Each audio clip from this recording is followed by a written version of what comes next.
आगे बढ़ेंगे, लेकिन आइए पहले नजर डाल लेते हैं इस वक्त की बड़ी खबर पर। बड़ी खबर आपको बता दें, रूस यूक्रेन विवाद मामले को लेकर कीव समेत कुछ जगहों पर हुए धमाके। पूर्वी यूक्रेन के मारियुपोल में आई धमाकों की आवाज। वहीं आपको बता दें कि रूस शुरू कर चुका है सैन्य कार्रवाई। रूस की कार्रवाई पर अमेरिकी राष्ट्रपति बाइडेन ने कहा कि युद्ध के लिए पुतिन होंगे जिम्मेदार। संयुक्त राष्ट्र महासचिव ने की पुतिन से अपील की अपने सैनिकों को रोके। पुतिन बोले, हम सभी नतीजों के लिए तैयार हैं। तो आपको बता दें, रूस यूक्रेन विवाद मामले को लेकर यूक्रेन में राजधानी कीव में क्रूज और बैलिस्टिक मिसाइलों से हमला हुआ है। यूएनएससी में रूस ने दलील दी है कि कोई दखल न दे। अमेरिकी राष्ट्रपति जो बाइडेन का भी बयान आया, उन्होंने कहा कि रूस को यह कार्रवाई रोकनी चाहिए। रूसी राष्ट्रपति व्लादिमीर पुतिन ने कहा कि यूक्रेन रूस के युद्ध को टाला नहीं जा सकता है, इसीलिए रूस स्पेशल मिलिट्री ऑपरेशन लॉन्च कर रहा है। इसका लक्ष्य यूक्रेन का गैर फौजीकरण है। पुतिन ने यूक्रेन की सेना को कहा है कि वो हथियार डालें और अपने घर जाएं। तो वहीं आपको बता दें कि यूनाइटेड नेशन में रूस के प्रतिनिधि ने कहा कि राष्ट्रपति पुतिन ने जिस स्पेशल ऑपरेशन का ऐलान किया वो यूक्रेन के लोगों को बचाने के लिए है। तो इस खबर पे ज्यादा जानकारी के लिए हमारे साथ विदेशी मामलों के जानकार अरविंद जयतिलक फोन लाइन पे जुड़ चुके हैं। अरविंद जी, सबसे पहले तो बहुत बहुत स्वागत है A1 टीवी में।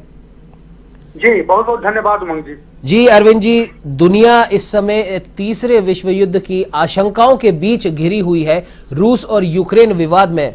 अगर भारत को एक बार को हम अलग कर दें तो तमाम लोगों ने अपनी अपनी साइड निर्धारित कर ली है। किस प्रकार से देखते हैं आप इसको?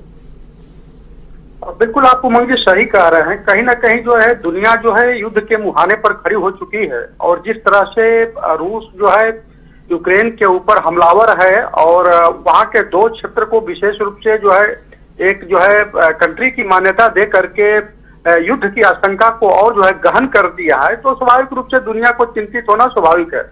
क्योंकि भारत का पक्ष हमेशा रहा है कि किसी भी समस्या का निराकरण जो है पूरी तरह से शांतिपूर्वक होना चाहिए। और क्योंकि भारत जो है आज की तारीख में जो है न सिर्फ रूस बल्कि अमेरिका, यूरोपीय देशों के साथ उसके प्रगाढ़ संबंध है। ऐसी स्थिति में उसके लिए किसी एक ध्रुव में शामिल होना अत्यधिक चुनौतीपूर्ण है। लिहाजा वह चाहता है कि वह तटस्थता पूर्वक रहते हुए कुछ इस तरह की नीति अपनाए कि सांप भी मर जाए और लाठी भी न टूटे। तो देखना बड़ा दिलचस्प होगा कि आने वाले समय में जैसा जिस तरह रूस के ऊपर जो है लगातार दुनिया के देश प्रतिबंध लगाते जा रहे हैं, अमेरिका जो है एक ध्रुवी विश्व बनाने की कल्पना की ओर बढ़ने की कोशिश में जिस तरह से इस स्थिति को और जो है हम कहेंगे कि बल्कि उसमें जो है न सिर्फ रूस बल्कि जिस तरह नाटो के जरिए यूक्रेन को मदद देने की कोशिश के तहत रूस को घेरने की कोशिश हुई, तो उसमें जो है नाटो के सदस्य देश विशेष रूप से अमेरिका भी जिम्मेदार है। तो कुल मिलाकर के जो अमेरिका की एक ध्रुवी विश्व बनाने की जो कल्पना थी उसको रूस ने चुनौती परोसी है और इसका संकट जो है संपूर्ण देश दुनिया के देशों पर मंडरा रहा है। तो बड़ा देखना दिलचस्प होगा कि यथास्थितिवाद बनी रहती है या आने वाले दिनों में कुछ इस तरह की निराकरण होते हैं जिससे कि दुनिया जो है युद्ध के संकट से बच जाए। उमंग जी लेकिन अरविंद जी, जिस प्रकार से ये पूरा विवाद जो सामने आया है, कहीं ना कहीं अमेरिका और तमाम नाटो में सम्मिलित जो देश हैं वो रूस को इसके लिए जिम्मेदार बता रहे हैं, उसकी विस्तारवाद नीति को जिम्मेदार बता रहे हैं। लेकिन अगर हम दूसरे विश्व युद्ध की पृष्ठभूमि में जाएं तो कहीं ना कहीं उस समय जो दो सुपर पावर पूरे विश्व में थी, सोवियत संघ और अमेरिका, उस समय सोवियत संघ का विभाजन किया गया और उसके बाद अमेरिका एक अलग से सुपर पावर बन गया। तो कहीं ना कहीं क्या आपको नहीं लगता कि जिस वजह से रशिया को रोकने की यहां कोशिश की जा रही है, उसकी आलोचना की जा रही है, वही वजह लेकर अमेरिका भी तो सबसे आगे खड़ा है अपनी विस्तारवादी नीति को लेकर?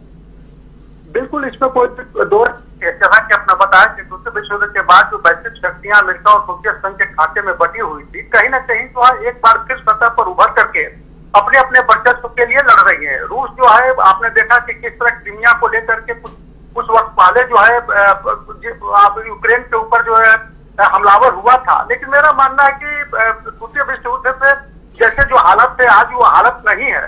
आप देखिए तो आप शीत युद्ध से पहले जो सोवियत संघ द्वारा याल्टा समझौते की अवहेलना हो गई थी, पालगम समझौते का अतिक्रमण हुआ था, टर्की पर दबाव पड़ा था, या यूनान में हस्तक्षेप हुआ था, या उस समय बर्लिन की नाकेबंदी और ईरान से सोवियत सेना के न हटने तो स्थितियां उपजी थी। मौजूदा हालत वैसा नहीं है, लेकिन फिर भी जो है पश्चिमी देशों का जो नजरिया है और जो शीत युद्ध के बाद जो देखने को मिला था वो अभी आज नहीं है। लेकिन इसके बावजूद भी जो नाटो को लेकर के जो रूस की अपनी जो एक बेचैनी है या यूं कहें हताशा है, कहीं ना कहीं जो उसके लिए उसको लेकर के जो है रूस काफी जो है हमलावर है, क्रुद्ध है। उसे लग रहा है कि हमें घेरने की कोशिश हो रही है।